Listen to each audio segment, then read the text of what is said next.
सोलापूर महानगरपालिकेच्या विविध विषय समितींच्या सभापती पदाच्या निवडणुकीसाठी आज महापालिकेत नगर सचिव कार्यालयात महापौर विनायक कोंड्याल, उपमहापौर ज्ञानेश्वरी देवकर, सभागृह नेते नरेंद्र काळे, शहराध्यक्ष रोहिणी तळवळकर व इतर पदाधिकारी नगरसेवक यांच्या उपस्थितीत इच्छुक उमेदवारांनी आपले अर्ज प्रवीण दंतकाळे यांच्याकडे सादर केले। स्थापत्य समिती सभापती पदासाठी विजय चिप्पा, विधी समिती सभापती पदासाठी नगरसेवक सत्यजित वाघमोडे, वैद्यकीय व आरोग्य समिती सभापती पदासाठी सुनील खटके, शहर सुधारणा समिती सभापती पदासाठी स्वाती बडगू, मंडई व उद्यान समितीसाठी राजशेखर पाटील, कामगार व समाज कल्याणसाठी श्रद्धा पवार व महिला बाल कल्याण समिती सभापती पदासाठी निर्मला जंगम आदींनी उमेदवारी अर्ज दाखल केले आहे। महानगरपालिकेतील विविध विषय समितींच्या माध्यमातून शहराच्या विकासाला अधिक गती मिळणार असून नागरिकाभिमुख कामांना प्राधान्य दिले जाईल असा विश्वास यावेळी मान्यवरांनी व्यक्त केला। शुक्रवारी या विषय समिती सभापती पदांच्या निवडी जाहीर होणार आहेत।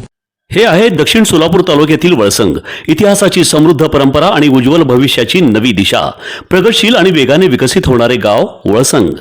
कुरनूर धरणाच्या सानिध्यात निसर्गरम्य वातावरणात वसलेले वळसंग सोलापूर पासून फक्त 12 ते 15 मिनिटे, अक्कलकोट पासून फक्त 12 ते 15 मिनिटे आणि रेनगर पासून केवळ 7 ते 8 मिनिटे अंतरावर सोलापूर अक्कलकोट महामार्गावरील उड्डाण पूल आणि वेगवान महामार्गाच्या थेट संपर्कात असलेले वळसंग। महामार्गावरून थेट वळसंगला सोलापूर अक्कलकोट गुलबर्गा महामार्ग, मोहोळ मंद्रुप वळसंग रिंग रूट, मुंबई पुणे हैदराबाद महामार्ग आणि सुरत चेन्नई ग्रीनफील्ड एक्सप्रेस अशा एकापेक्षा जास्त महामार्गाने वेढलेले गाव म्हणजे आपलं वळसंग। वळसंग हे आता महाराष्ट्राच्या नकाशावर नव्या विकासाचे केंद्र बनले आहे। वळसंग मध्ये आहेत प्रसिद्ध मंदिरे, सोलार हब, टोलनाका, जवळच आहे कुरनूर धरणाचे ताजे पाणी आणि निसर्ग सौंदर्य आणि विविध ठिकाणी आकर्षक हॉटेल्स व ढाबे सुद्धा।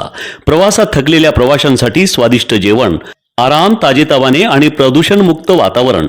वळसंग हे केवळ गाव नाही, एक उत्कृष्ट थांबा आहे, एक संधी आहे, एक भविष्य आहे। वळसंग ऐतिहासिक वारसा, आधुनिक कनेक्टिव्हिटी आणि उद्याच्या विकासाची हमी।